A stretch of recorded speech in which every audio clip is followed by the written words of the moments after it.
बुद्धं शरणं गच्छामि, धर्मं शरणं गच्छामि, संघं शरणं गच्छामि। बुद्धं शरणं गच्छामि, धर्मं शरणं गच्छामि, संघं शरणं गच्छामि। बुद्धं शरणं गच्छामि, धर्मं शरणं गच्छामि, संघं शरणं गच्छामि। श्रद्धालु भक्तजन, श्रद्धेय धर्ममित्रगण, यस पुण्य अनुष्ठानमा थोरै धर्म विषय चर्चा गर्न गइरहेको छु। बोधिचित्तको भाव प्रकट गरेर हामी सबैजनाले सङ्कल्प गरौँ, श्रवण गरौँ। भगवान बुद्धले दिनुभएको शिक्षालाई जीवनमा पालना गर्नु नै बुद्ध धर्म मान्नु हो। संसारमा भएको सबै प्राणीहरू कुनै न कुनै जन्ममा हाम्रो माता पिताको सम्बन्ध नजोडेको प्राणी यो संसारमा एउटा पनि बाँकी रहेको हुँदैन। हामीले गरेको कर्महरू भगवान बुद्धले दिनुभएको शिक्षा अनुकूलताको कर्म गर्दै गयो भने आफ्नो लागि र यी मातारूपी प्राणीहरूको लागि पनि लाभदायक हुन सक्ने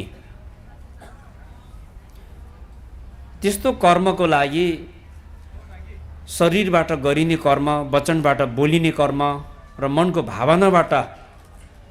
भावनाबाट उब्जिने कर्महरू, ती कर्महरू सकारात्मक कर्म यानि कि सत्कर्म गर्दै गयो भने सत्कर्मको परिणामले सुख र शान्तिहरू प्राप्त हुँदै जाने। अनि ती शरीर, वचन र चित्तद्वारा अकुशल कर्महरू गर्दै गयो भने जसको फलस्वरूप दुःख र कष्टको तनावमा हामी जेलिँदै जान पुग्छ। त जीवन प्राप्त गर्नु दुर्लभ छ, मनुष्यको जीवन प्राप्त गर्नु दुर्लभ छ।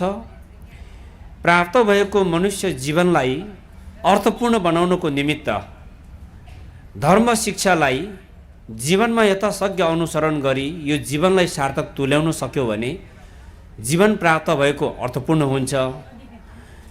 मानव जीवन प्राप्त भएको बेलामा हामीले कुशल कर्म गरिएन, शरीर, वचन, चित्तलाई कुशल कर्ममा हामीले केन्द्रित गराउन सकेन भने यो अनित्यको जीवन हो।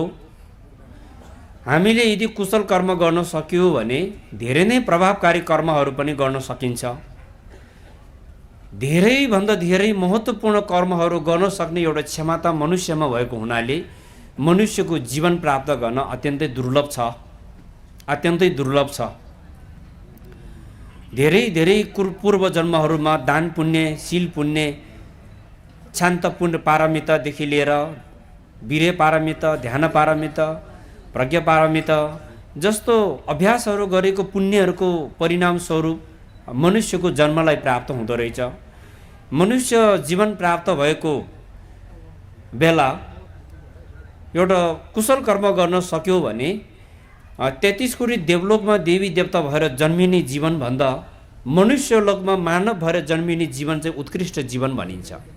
धर्मको दृष्टिबाट हेर्ने हो भने देवलोकमा देवता भएर जन्मिनुभन्दा, असुरलोकमा जन्मिनुभन्दा र अन्य प्रेत, पशु, नर्कमा जन्मिनुभन्दा मनुष्यमा जन्मिने जीवन चाहिँ सबैभन्दा उत्कृष्ट जीवन। मनुष्यले उत्कृष्ट जीवन प्राप्त भएर पनि कुशल कर्म गर्न सकेन भने जीवन खेरो खान्छ। सुन खानेमा पुगेको मान्छे रिक्तो हात फर्किएको जस्तो मात्रै हुन्छ। जीवनलाई अर्थपूर्ण बनाउनको निमित्त भगवान बुद्धले दिनुभएको शिक्षालाई जीवन शिक्षाको रूपमा अनुसरण गरौँ। यो जीवन शिक्षा शील, समाधि, प्रज्ञा 3 प्रकारको शिक्षा भगवान बुद्धले दिनुभएको छ। जस अन्तर्गत शीलको शिक्षाले विशेष गरी शरीर र वचनको सन्तुलनलाई नियन्त्रणमा राख्ने विशेष प्रभावकारी साधना हो शील पालना भनेको। शरीर र वचनको सन्तुलनलाई नियन्त्रण गर्ने विशेष साधना, विशेष माध्यम, विशेष उपायको रूपमा शील पालना गरिन्छ भने समाधि भनेको चित्तको सन्तुलनलाई नियन्त्रण गर्ने विशेष प्रकारको उपाय चाहिँ समाधि हो। अब शील र समाधिको सन्तुलन र अभ्यास प्रभावकारी हुँदै हुँदै हुँदै हुँदै गयो भने अनि प्रज्ञ दृष्टि प्रकट हुने। प्रज्ञको धेरै प्रकारको अवस्थाहरू हुन्छ, धेरै प्रकारको तह तब्काहरू हुन्छ। प्रज्ञ बौद्ध धर्मको अत्यन्तै महत्त्वपूर्ण शब्द हो। प्रज्ञामा श्रवणमयी प्रज्ञा, चिन्तनमयी प्रज्ञा, भावनामयी प्रज्ञा हुनुहुन्छ। हामीले श्रवण गर्ने, हामीले सुनिरहेको बेलामा पनि प्रज्ञाको प्रयोग हुनुपर्दछ। हामीले भावना गर्ने, सङ्कल्प गर्ने बेलामा पनि प्रज्ञाको प्रयोग हुनुपर्दछ। र एवं प्रकारले आफूले कुनै पनि कामहरू कार्यान्वयन गर्ने बेलामा पनि प्रज्ञाको प्रयोग हुनुपर्छ। प्रज्ञा भनेको विवेक हो, एउटा सही प्रकारको विवेक हो। जुन काम गर्न सही उचित छ या जुन काम गर्न गलत छ, यो सही र गलत र कुकर्म र सत्कर्म जाँच्ने जुन विवेक छ त्यो प्रज्ञा हो। त्यसकारण प्रज्ञाको स्तर फरक फरक हुन्छ। हामी पृथकहरूको प्रज्ञाको स्तर र संसारको वस्तुको वास्तविकतालाई बुझ्न सक्ने व्यक्तिहरूको प्रज्ञाको स्तरमा धेरै फरक हुन्छ। त्यही जब हामीले चाहिँ शील समाधिको अभ्यास गर्दै गर्दै गर्दै जान्छ अनि त्यो प्रज्ञाको स्तर पनि उच्च उच्च हुँदै हुँदै जान्छ। अनि अन्तमा चाहिँ संसारको कुनै पनि वस्तुको वास्तविकतालाई राम्रोसँग चाहिँ यथार्थलाई बुझ्न सक्ने जुन प्रकारको दृष्टि हामीमा पैदा हुन्छ हो त्यो हो वास्तविक प्रज्ञा चाहिँ। बल्ल हामीमा के हुन्छ, शून्यतालाई बोध गर्न सक्नेको प्रज्ञा हामीमा पैदा हुन्छ। अनि त्यसपछि बल्ल चाहिँ हामी के हुन्छ भने दुःखबाट मुक्त हुन सक्ने, सांसारिक दुःख र सांसारिक समस्यालाई समाधान गर्न सक्ने त्यो क्षमताको अभिवृद्धि हुँदै जाने हो। त्यसकारण संसारमा दुःख छ, यो कुनै पनि नयाँ नौलो कुरा होइन। र भगवान् बुद्धले उठाउनु भएको यो प्रसङ्ग यो सत्यमा आधारित छ, यथार्थमा आधारित भएको कारणले दुःख आर्य सत्य जो हामी पृथकहरूको दृष्टिमा मात्र नभई यो वास्तवमा भूमि मार्गको ज्ञान प्राप्त गर्नुभएको बोधिसत्वहरूको दृष्टिकोणमा पनि यो संसारको यथार्थलाई बुझ्नुभयो। त्यसकारणले हामी सुरुवातमा बुद्धको पहिलो शिक्षामा दुःख आर्य सत्य हैन, संसारमा दुःख छ, यो दुःखको पनि कारण छ, समुदय आर्य सत्य। यो दुःखको कारण चाहिँ के हो, यो दुःखको कारणलाई बुझ्दै जाँदै यसलाई चाहिँ प्रतिकार गर्न सकिन्छ, यसलाई प्रतिकार गर्न सकिन्छ, यसलाई प्रतिकार गर्ने उपाय छ, त्यो मार्ग आर्य सत्य हो। सांसारिक दुःखको उपायलाई प्रतिकार गर्नु निरोध आर्य सत्य हो। सांसारिक दुःखलाई प्रतिकार गर्ने उपायलाई अवलम्बन गर्नु चाहिँ मार्ग आर्य सत्यको अनुसरण गर्नु हो। यसरी चार आर्य सत्यको देशना भगवान् बुद्धले दिनुभएको हुनाले महायानी बौद्ध धर्म म विशेषतः बोधिचित्तको अभ्यासले विशेषता राख्दछ। सबै प्राणीहरूमा बुद्ध प्राप्त गर्न सक्ने जुन हेतु हुन्छ, तर पनि आफ्नो कर्म र क्लेशको कारणले गर्दाखेरि त्यो आफ्नो वास्तविक त बुद्धि प्राप्तको हेतुलाई पहिचान गर्न नसक्दाखेरि सांसारिक दुःखमा, सांसारिक दुःखको चपेटामा परेर हामीले सांसारिक दुःख भोग्नु पनि बाध्य हुन्छौँ। सांसारिक दुःखबाट मुक्त हुनको निमित्त भगवान् बुद्धले दिनुभएको शील शिक्षा, समाधि शिक्षा, प्रज्ञा शिक्षाको अनुसरण गर्नु बुद्ध धर्मको अनुसरण गर्नु हो। र बुद्ध धर्म अनुसरण गर्ने क्रममा हामी बौद्ध मार्गीहरूले मूलतः हामी त्रिरत्नको शरणमा जानै पर्छ। त्रिरत्नको शरणमा गएनौँ भने अनि हामीले बुद्धको शिक्षालाई सही ढङ्गले अनुसरण गर्न सक्दैन।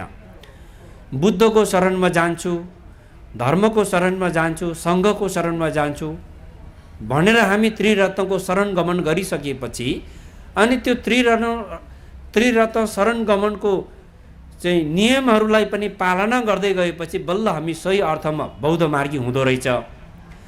त्रिरत्न शरण गमनको नियम उपनियमहरू पालना गर्दै जाने क्रममा बुद्धको शरणमा जानुपर्ने र किन त बुद्ध भए अरूको शरणमा गयो भने के फरक पर्छ, बुद्धकै शरणमा गयो भने त्यस्तो विशेष प्रकारको विशेषता के छ। जसले संसारको दुःखलाई बुझ्नुभयो, चिन्नुभयो, त्याग्नुभयो र जसले सर्वज्ञ ज्ञानलाई जसले चाहिँ साक्षात्कार गर्नुभयो त्यो हो बुद्ध। त व्यक्ति समुदाय गोत्रसँग बुद्धको कुनै पनि सम्बन्ध रहँदैन। त्यसकारण हामीले बुद्धलाई कुनै पनि थर गोत्र जातसँग जोडेर तुलना गरेर हेऱ्यो भने हाम्रो दृष्टिकोण गलत हुन जान्छ। बुद्ध भनेको संसारको सम्पूर्ण दुःखहरूबाट मुक्त भएको अवस्था र सम्पूर्ण गुण र लक्षणको तत्त्व ज्ञानलाई प्राप्त गर्न सफल भएको जुन अवस्थालाई बुद्ध भनेर हामीले बुझ्नु पर्दो रहेछ। त्यसकारण बुद्धले क्लेश भन्नाले अब म र मेरो भन्ने जुन प्रकारको आत्मग्रह छ त्यो क्लेशबाट मुक्त हुनु, अनि जसमा पनि फेरि राग द्वेष मोह ईर्ष्या अहङ्कार जस्तो क्लेशहरूबाट पूर्ण रूपमा मुक्त भएको अवस्था नै बुद्ध। त्यसकारण बुद्धको शरणमा जान्छु भनेको के हो भने क्लेश मुक्त भएको पवित्र भित्र पनि सबैभन्दा उच्चतम पवित्रको शरणमा जान्छु भनेको कुरा हो। त्यो चाहिँ खास है बुद्धको शरणमा जान्छ। र बुद्धको शरणमा जानुपर्ने कारण के हो भने जबसम्म हामी बुद्धको शरणमा जाँदैनौँ तबसम्म हामी यो दुःखको भावचक्रबाट हामी मुक्त हुन सक्दैनौँ। त्यसकारण हामी बौद्ध मार्गीहरूको शरण स्थान भनेको त्रिरत्न हो। त्रिरत्नको शरणमा गयो भने हामी त्रिरत्नको शरण गमन गर्ने बौद्ध मार्गीहरूको अन्तिम लक्ष्य अन्तिम गन्तव्य भनेको बुद्धको तत्त्व ज्ञानलाई प्राप्त गर्नु हो। निर्वाण प्राप्त गर्नु र बोधित्व प्राप्त गर्नुमा त अलिअलि फरक छ। यसको व्याख्या विश्लेषण त्यो गहिरोमा गयो भने हामी सर्वसाधारणले अलि बुझ्दैन। तर हामीले यति बुझौँ निर्वाण प्राप्त गर्नु यानि कि क्लेशबाट ज्ञान बढ्न भन्ने हुन्छ, अनि यसमा क्लेश हुन्छ। क्लेशबाट पूर्ण रूपमा मुक्त हुनु त्यो सम्भव छ कि छैन भन्दा त्यो सम्भव छ। त्यो क्लेशबाट पूर्ण रूपमा मुक्त हुनको निमित्त बुद्धले दिनुभएको शिक्षा पथलाई अनुसरण गर्दै गयो भने क्लेशबाट हामी पूर्ण रूपमा मुक्त हुनुहुन्छ। क्लेशबाट पूर्ण रूपमा मुक्त हुनु नै निर्वाण प्राप्त गर्नु हो। निर्वाणबाट अनि अन्तमा गएर सम्यक सम्बोधित्वसम्म पनि हामीले प्राप्त गर्न सकिन्छ। हाम्रो लक्ष्य त्यो, हाम्रो डेस्टिनेसन त्यो हो, हाम्रो गन्तव्य त्यो हो। त्यसकारण हामी बौद्ध मार्गीहरू बुद्धको तत्त्व बुद्धित्व प्राप्त गर्नको लागि बुद्धकै शरणमा जानुपर्ने कारण के हो भने जसले बोधित्व प्राप्त गर्नुभयो, जसले त्यो सर्वज्ञलाई साक्षात्कार गर्नुभयो, जसकै शरणमा गए मात्रै हामी सही गन्तव्यमा पुग्न सकिन्छ। जस्तै उदाहरणको लागि हामी यहाँबाट विराटनगर जानु छ। विराटनगर जाने बाटो राम्रोसँग थाहा भएको व्यक्तिको साथमा गयो भने विराटनगरै पुग्ने भयो। विराटनगरको बाटै नचिनेको मान्छेको गाइडमा हामी हिँड्न थाल्यो भने कहाँ पुग्छ थाहा छैन।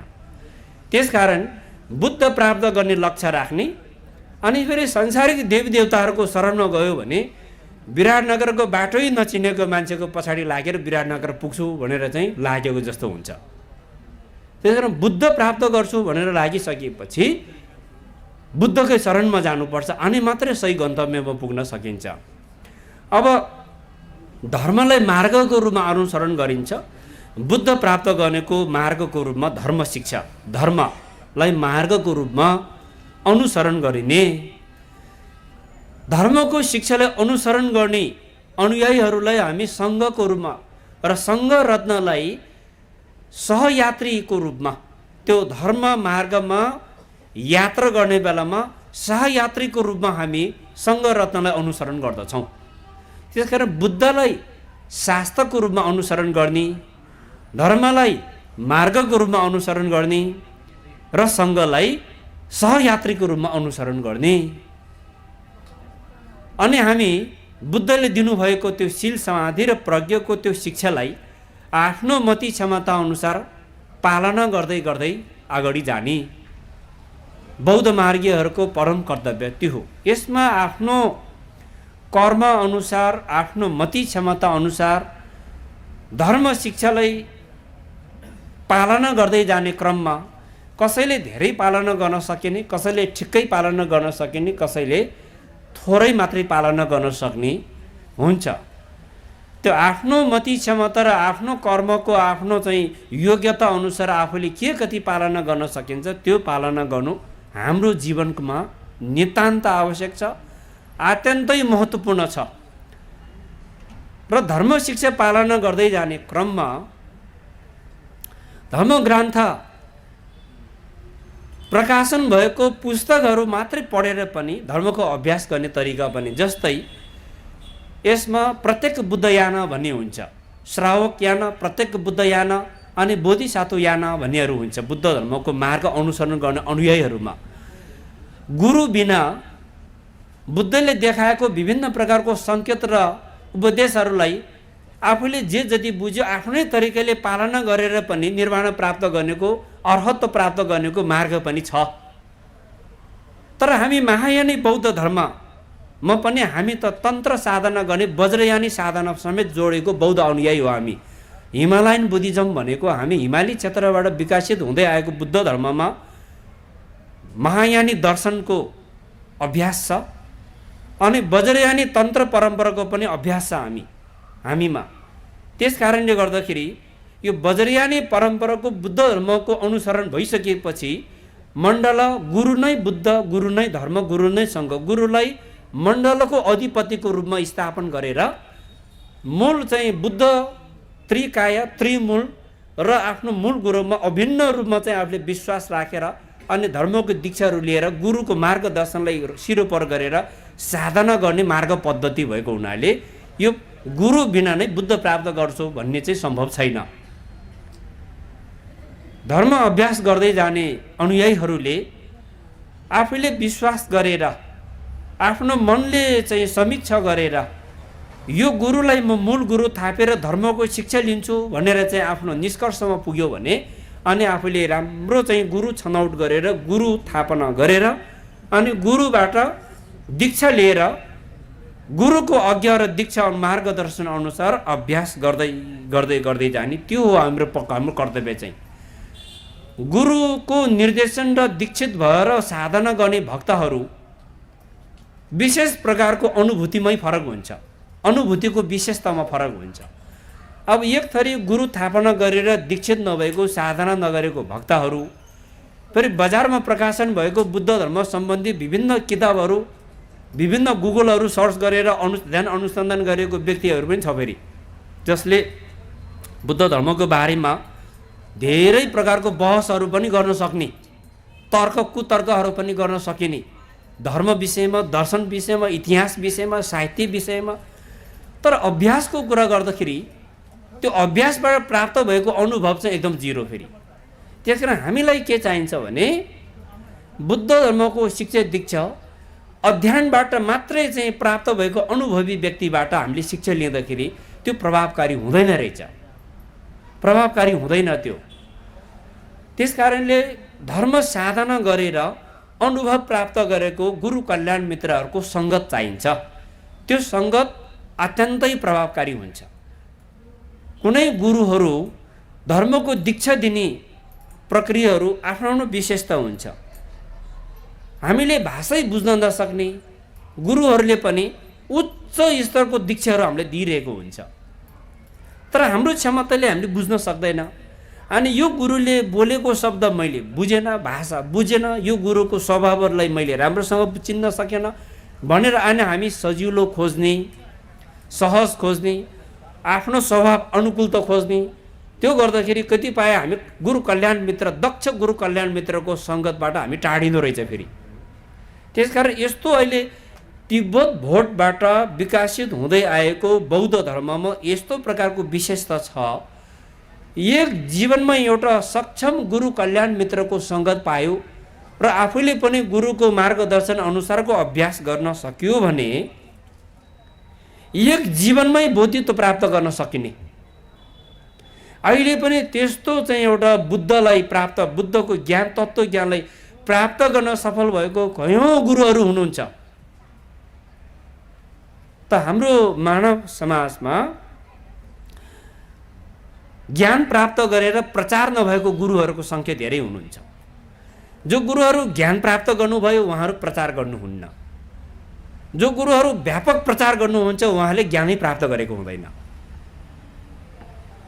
यस कारणले हामीले बाहिरको रङ्गराशि र प्रचार प्रसार र व्यापकतालाई भन्दा पनि वास्तवमा मेरो चित्तलाई नियन्त्रण गर्ने र मेरो मनमा जुन प्रकारको आनन्दको अनुभूति प्रदान गर्न सक्ने मार्गदर्शक गुरुलाई छान्नुपर्छ। अत्यन्तै महत्त्वपूर्ण कुरा छ यो हाम्रो लागि, हामी प्रत्येक बौद्ध अनुयायीहरूको लागि। अनि हामीले बुद्ध धर्मको शिक्षालाई केवल कर्मकाण्ड गर्ने उपायको रूपमा मात्रै लिन थाल्यो भने हामी जहाँको त्यहीँ रहन्छौँ। हामीले बुद्ध धर्मबाट केही पनि उपलब्धि हासिल गर्न सक्दैन। हामीले बुद्ध धर्म र बुद्ध धर्मको पूजापाठ गर्ने गुरुहरूलाई पनि पुरोहितकै दृष्टिकोणले मात्र हेर्ने, अनि हामीले चाहिँ पूजापाठहरू मात्रै गर्ने बुद्ध धर्म भनेको हाम्रो घरमा नानी जन्मिँदाखेरि लामा मेमे बोलाएर चाहिँ न्वारन गरिदिनेदेखि लिएर मान्छे बितिसकेपछि घेवा गरिदिनेसम्मको कर्मकाण्डलाई मात्रै बुद्ध धर्म हो भनेर बुझेको छ भने हाम्रो दृष्टिकोण धेरै सङ्कुचित भयो। बुद्ध धर्मको त्यो एउटा पाटो, एउटा उपायको पाटो मात्रै हो।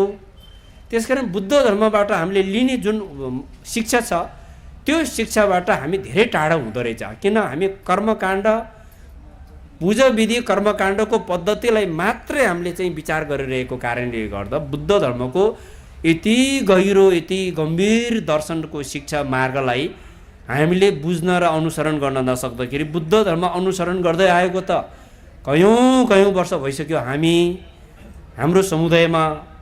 तर हामी कर्मकाण्डमा त हामीले यो कर्मकाण्ड एउटा माध्यम हो। कर्मकाण्डको माध्यमले मात्रै हामी बुद्ध प्राप्त गर्न त सक्दैन। त्यो उपायबाट हामी बुद्ध प्राप्त गर्नेको गुरु कल्याण मित्रको मार्गदर्शनलाई सँग हामी नजिक हुने प्रयास हामीले गर्नुपर्दछ। अनि अर्को कुरा, हामी बौद्ध मार्गीहरू हिमाली क्षेत्रबाट विकसित हुँदै आएको बौद्ध धर्मावलम्बीहरूमा विशेष गरी गुरुङ समुदाय, तामाङ समुदाय, थकाली समुदायमा अलिकति समस्या देखिन्छ। शेर्पा समुदाय, उपल्लो डोल्पा, हुम्ला, मुस्ताङको समुदायहरूमा त्यति समस्या देखिँदैन। यो गुरुङ, तामाङ, थकाली समुदायको बौद्ध अनुयायीहरूमा समस्या देखिनुको कारण चाहिँ कर्मकाण्ड गर्दै जाने क्रममा, बौद्ध संस्कार अनुसारको कर्मकाण्ड गर्दै जाने क्रममा बौद्ध ग्रन्थले निर्देशित गरेको नियम उपनियम भन्दा अन्य धर्म र अन्य संस्कारहरूबाट आयातित भएको रीतिथितिहरूमा हाम्रो बढी चाहिँ झुकाव र बढी चाहिँ त्योसँग लगाव हुँदै गएको देखिन्छ। पढाउने बेलामा हामीले लामा गराउने बेलामा हाम्रो संस्कार रीतिथितिहरू चाहिँ बुद्ध धर्मको रीतिथिति भन्दा फरक रीतिथितिहरू अपनाइरहेको कारणले यसलाई सच्याउनु पर्ने, सुधार्नु पर्ने र बुद्ध धर्मको ग्रन्थले निर्देशन गरेको विधि विधान, नीति नियमलाई हामीले चाहिँ यथाशक्य पालना गर्ने प्रयास गर्यो भने हामी सबै बौद्ध मार्गीहरूको जन्म मृत्यु कर्मकाण्डको अब बुद्ध प्राप्त गर्ने जीवन दर्शन र मार्गदर्शन त एउटै छ। बुद्धको धर्म शिक्षा जात विशेष, थर विशेष, गोत्र विशेषको एउटा पनि छैन। कर्मकाण्ड गर्दै जाने यो किन चाहिँ फरक छुटियो भन्दा कर्मकाण्ड र संस्कारको कारणले गर्दाखेरि फरक छुटियो। संस्कारमा पनि आफ्नो चाहिँ समुदायको मौलिकता झल्किने संस्कार समावेश गर्नुमा खासै समस्या देखिँदैन। धर्म ग्रन्थको सिद्धान्तमै आँच आउने खालको संस्कारहरूलाई पनि अवलम्बन गरेको कारणले गर्दा यसले हामी अगाडि बढ्न सक्दैन। हाम्रो भावी सन्ततिहरूलाई हामीले बाटो छेकिरहेको अवस्था सिर्जना हुन्छ। हामी सम्पूर्ण अभिभावकले विशेष गरेर हाम्रो समयमा हामीले बुद्ध धर्मलाई कर्मकाण्डको दृष्टिकोणबाट पनि बुझौँ अनि मार्गदर्शन र जीवन दर्शनको शिक्षाको दृष्टिकोणबाट पनि बुझौँ। अनि मात्र हामीले हाम्रो भावी सन्ततिलाई हामीले सही धर्म र सही संस्कार हस्तान्तरण गर्न सकिन्छ। र हिमाली क्षेत्रबाट विकसित हुँदै आएको बौद्ध धर्ममा एक जीवनमै बुद्धको तत्त्वज्ञानलाई प्राप्त गर्न सक्ने मार्ग अहिले पनि साक्षात् गुरुहरू, अब यसलाई टिबेटन बुद्धिज्म, टिबेटन बुद्ध धर्म भनेर भने चाहिँ हाम्रो परम पावन दलाई लामा गुरुको प्रवचनमा पटक पटक देशना गर्नुभएको छ। टिबेटन बुद्धिज्म भनेको चाहिँ अब युरोपमा अहिले वेस्टर्न कन्ट्रीको व्यक्तिहरूले भनियो यो तिब्बतबाट विकसित हुँदै आएको बुद्ध धर्म भएको कारणले टिबेटन बुद्धिज्म भनेको हो। वास्तवमा यो टिबेटन बुद्धिज्म होइन, यो नालन्दामा विकसित भएको बुद्ध धर्मको सिद्धान्त जे थियो त्यही नालन्दा ट्रेडिसनको बुद्ध धर्म हो भनेर परम पावनले पटक पटक आफ्नो प्रवचनमा मार्गदर्शन गरिरहनु भएको छ। त्यसकारण हामी यसमा भ्रममा पर्नु हुँदैन। तिब्बतबाट आएको बुद्ध धर्म टिबेटन समुदायको बुद्ध धर्म हो भन्नु चाहिँ एकदम सरस्वती गलत कुरा हो। यो नालन्दा युनिभर्सिटीमा बुद्धको महापरिनिर्वाण भएको लगभग 400 वर्ष लगभग पछाडि नालन्दा बौद्ध विश्वविद्यालयको स्थापना भयो। त्यो नालन्दा बौद्ध विश्वविद्यालयमा जति पनि बुद्धले दिनुभएको उपदेशहरूको अध्ययन अनुसन्धान भयो, अभ्यास भयो र कति लिपिबद्ध गरियो। सबैभन्दा ठुलो पौराणिक र ऐतिहासिक बौद्ध अध्ययन पाठशाला भनेको नालन्दा बौद्ध विश्वविद्यालय हो। र जुन बेला नालन्दा बौद्ध विश्वविद्यालयमा 7औं शताब्दीदेखि नै हिमाली क्षेत्रबाट, तिब्बतबाट, नेपालबाट बुद्ध धर्मको दर्शन, इतिहास र बुद्ध धर्मको चाहिँ अभ्यासहरूको निमित्त धेरैजना गएर चाहिँ अध्ययन गर्नुभयो, अभ्यास गर्नुभयो। 7औं शताब्दीदेखि नै हिमाली क्षेत्रमा बुद्ध धर्म फैलिनुमा नालन्दाबाट फैलिएको हो। र बुद्ध धर्मको सुरुवात पनि नालन्दा बौद्ध विश्वविद्यालयको सङ्घनायक बौद्ध आचार्य शान्त रक्षित खेन्चिन शिवाछो शान्त रक्षित गुरु हिमाली क्षेत्रमा प्रस्थान भएपछि अनि बुद्ध धर्मको उदयमान भयो। उहाँको अनुरोधमा वज्रगुरु पद्मसम्भव गुरु रिम्पोछेको आगमन भयो। त्यसपछि बुद्ध धर्म चाहिँ व्यापक रूपमा विस्तार हुँदै आयो। त्यसकारण यो नालन्दा ट्रेडिसन हो, टिबेटन बुद्धिज्म होइन। टिबेटन तिब्बतबाट विकास हुँदै आएको कारणले मात्र यो शब्दको प्रयोग भएको हो। एउटा कुरा यो। अर्को कुरा, हामी गुरुङ, तामाङ, शेर्पा, थकाली हामी एउटै जातको, एउटै वर्णको व्यक्ति हो वास्तवमा। अनि हामीलाई सही चाहिँ मार्गदर्शन गर्ने गुरुहरूको अभाव भएको कारणले नै हामी पछाडि परेको हामीलाई आभास हुन्छ। अनि हाम्रो भाषा भोट भाषा हो। गुरुङले बोल्ने भाषा पनि भोट भाषा हो, तामाङले बोल्ने भाषा पनि भोट भाषा हो, शेर्पाले बोल्ने भाषा पनि भोट भाषा हो। माथि उपल्लो मुस्ताङ, हुम्ला, जुम्लादेखि लिएर सिक्किमको भुटिया, ल्याप्चा जातिले बोल्ने भाषा, अनि लेह लद्दाखकोले बोल्ने भाषा, मनालीमा बसोबास गर्नेहरूले बोल्ने भाषा, यो भाषाहरू सबै के भाषा हो? भोट भाषा हो। यो कुरा हामीले, तपाईँहरूले पहिले पनि सुन्नुभयो होला, सुन्नुभएको छैन भने सायद यो नयाँ नौलो कुरा हुनसक्छ कि गुरुङहरूले बोल्ने भाषा भोट भाषा हो, तामाङले बोल्ने भाषा भोट भाषा हो। तर यो पछिल्लो समयमा तामाङ र गुरुङ समुदायमा केही चाहिँ अब प्राज्ञिक भनौँदा व्यक्तित्वहरूले यो टिबेटन भाषा हो भनेर चाहिँ गलत व्याख्या गरिदिएका कारणले गर्दाखेरि हामी चाहिँ दुविधामा पर्यो हैन। त्यसकारण हाम्रो भाषा भोट भाषा हो। अब जस्तै म भन्छु नेपाली भाषा संस्कृत भाषा हो, हिन्दी भाषा पनि संस्कृत भाषै हो, उर्दू भाषा, मराठी भाषा, बङ्गाली भाषा पनि संस्कृत भाषा नै हो। त्यसले संस्कृत भाषामा भित्र प्राचीन भारतवर्षको इतिहास हेर्दा 360 प्रकारको भाषाहरू देखिँदो रहेछ। त्यसमा नेपाली देवनागरी भाषा पनि पुग्यो, हिन्दी भाषा पनि संस्कृत भाषा नै हो। त्यसले संस्कृत भाषा मौ भाषा हो। संस्कृत भाषाले जन्माएको नेपाली, हिन्दी, उर्दू, बङ्गाली, मराठी लगायत 360 प्रकारको भाषाहरू छ। त्यस्तै प्रकारले गुरुङ भाषा, तामाङ भाषा, शेर्पा भाषा, थकाली भाषा, मनागे भाषा, माथिको उपल्लो मुस्ताङ, हुम्ला, जुम्ला, ल्याप्चा, भुटियाले बोल्ने भाषा चाहिँ भोट भाषा हो।